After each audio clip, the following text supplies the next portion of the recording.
बहुत मेहनत की है आपने एनडीए और सीटीएस का एग्जाम क्लियर करने के लिए। जिस एग्जामिनेशन को क्लियर करने के लिए आपने कम से कम 6 महीना या मैं कहूं तो 1 वर्ष मेहनत की है। अब उस एग्जाम के क्लियर होने के बाद अगला जो पड़ाव है वो एसएसबी इंटरव्यू है।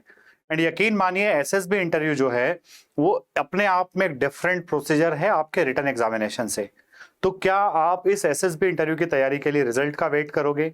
जैसा अधिकांश स्टूडेंट्स की आदत होती है कि वो अगले पड़ाव की तैयारी तब तक नहीं करते हैं जब तक कि उनका पिछला एग्जामिनेशन क्लियर नहीं हो जाता, और जब तक रिजल्ट आता है तब तक काफी देर हो चुकी होती है, बच्चों को बहुत कम टाइम मिलता है अपनी प्रिपरेशन के लिए। स्टूडेंट्स, अगर आप एनडीए के स्टूडेंट्स हैं तो यकीन मानिए आपका पूरा focus mathematics, English, physics, current affairs और इन सारी चीजों पर था, जबकि एसएसबी इंटरव्यू के अंदर इनका रोल बहुत लिमिटेड हो जाएगा। मैथमेटिक्स का एम भी आपसे पूछा नहीं जाएगा। वहां पर ये देखा जाएगा कि इस बंदे का कम्युनिकेशन कितना अच्छा है, वहां पर ये देखा जाएगा इस बंदे में कॉन्फिडेंस है या फिर नहीं है, वहां पर ये देखा जाएगा कि क्या बंदे के अंदर जो बातें हैं उनको ये सही से डिलीवर कर पा रहा है क्या। और ये सब सीखने के लिए आपको टाइम तो लगता ही है। जनरली बच्चे बड़े बड़े संस्थानों में एसएसबी इंटरव्यू के लिए अपने आप को रजिस्टर कराते हैं। रेलवे स्टेशन पर उनकी बसें आती हैं, 12 दिन के बाद वापस वही बस बच्चों को छोड़ करके चली जाती है। मैं किसी भी चीज के पक्ष और विपक्ष की बात नहीं कर रहा हूं, मैं बात कर रहा हूं उस कच्चे बच्चे की जिसने अभी जस्ट 12th पास ही किया है, वो स्कूल के माहौल से बिल्कुल बाहर निकला ही नहीं है, उसे इन सारी चीजों का एक्सपोजर मिला ही नहीं है। वो एसएसबी इंटरव्यू के लिए एक किसी बड़े संस्थान को ज्वाइन तो कर लेता है, पर वो परफॉर्म करना कैसे सीखे, क्या उसको इतना इंडिविजुअल अटेंशन मिल पाता है जितना उसको आवश्यक है। और जब ये इंडिविजुअल अटेंशन नहीं मिलता है तो रिजल्ट जो है कॉन्फ्रेंस आउट के तौर पर बाहर आता है। डियर स्टूडेंट्स, आपने अगर इतनी मेहनत की है एनडीए और सीडीएस के एग्जामिनेशन के लिए, तो मैं आपको यकीन दिलाना चाहता हूं कि आपको अपने एसएसबी से पहले कम से कम 2 से 3 महीने मेहनत करना चाहिए, ताकि आप अपने इसी अटेम्प्ट में रिकमेंड हो पाओ और आपके भविष्य की सारी परेशानियां जो है, चिंताएं हैं, उनसे आप बच पाओ। अब इन सब की प्रिपरेशन के लिए आपको चाहिए एक ऐसा विश्वसनीय संस्थान और ऐसे विश्वसनीय लोग जो आपके साथ बैठ करके आपके मन को समझ करके आपकी चीजों में आपको गाइड कर सके।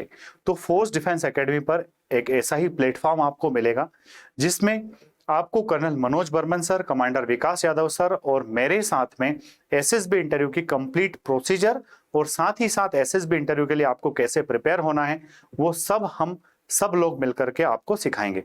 डियर स्टूडेंट्स, जब कोई एसेसर होते हैं और काफी एज उनकी हो जाती है तो बहुत सारी छोटी छोटी चीजें आपके अंदर होगी, इसकी पहले से उम्मीद करते हैं, और जब आप वो छोटे छोटे अच्छे कैरेक्टरिस्टिक्स वहां शो नहीं कर पाते हैं तो अफसर्स आपसे डिसअपॉइंट होते हैं। आपकी इन सारी परेशानियों को दूर करने के लिए मैं स्वयं आपके साथ बैठूंगा, आपको मैं ग्रुप डिस्कशन के लिए प्रिपेयर करूंगा, आपको मैं लेक्चरेट के लिए प्रिपेयर करूंगा।